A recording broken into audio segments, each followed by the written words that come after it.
Hey everybody, welcome to my channel. I'm very happy to be back with you guys talking about figures in American history. And today I am talking about Sojourner Truth. Sojourner Truth is famous because she was an abolitionist. She was a women's rights champion. She was a civil rights champion. My series on Sojourner Truth is based on her narrative. So I am focusing on the early years of her life. She could not read or write, so she dictated her narrative, which chronicled her enslavement through her walk to freedom, her sojourn to freedom, and then some. Sojourner Truth was born in the years around the year 1797. I say around the year 1797 because Sojourner Truth was born an enslaved person in the United States, in more specifically in Ulster County, New York. And at that time, they didn't document when enslaved people were born. So we're just guesstimating that she was born around 1797. Sojourner Truth is still celebrated today in 2021.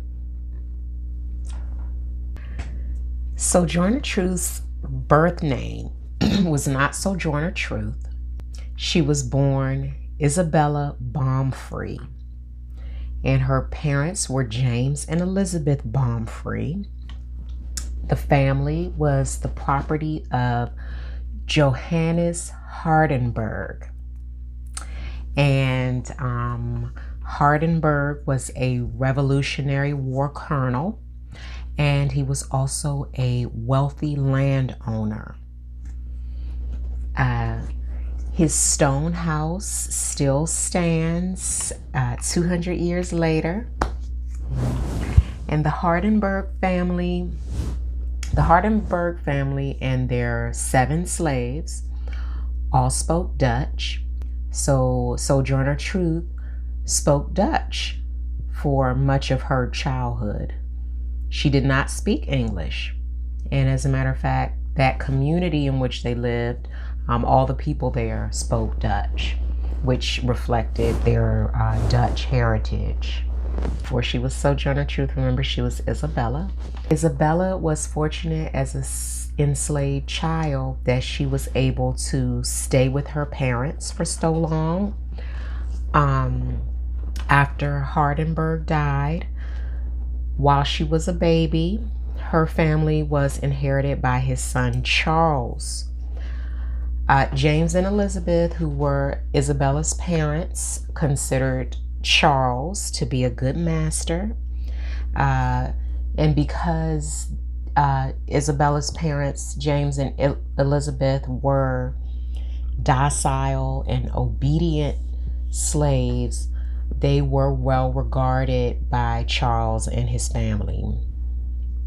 And he even gave them a small plot of land that was on the side of a mountain where they were able to grow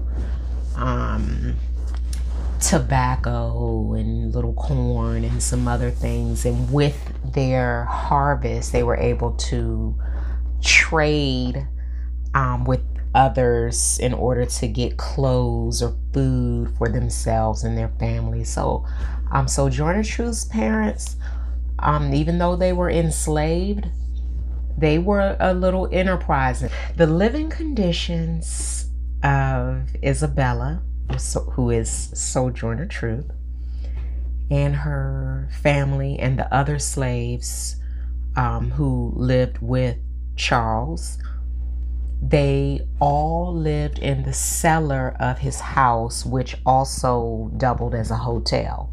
And so they lived down in the cellar, all the slaves, the Isabella's parents, Isabella, her younger brother, and all the other slaves, all ages, all genders, they all lived together down in that dark, dank cellar. All they had to sleep on was the floor, and it was broken floorboards, dirt, mud. It was not a nice basement situation.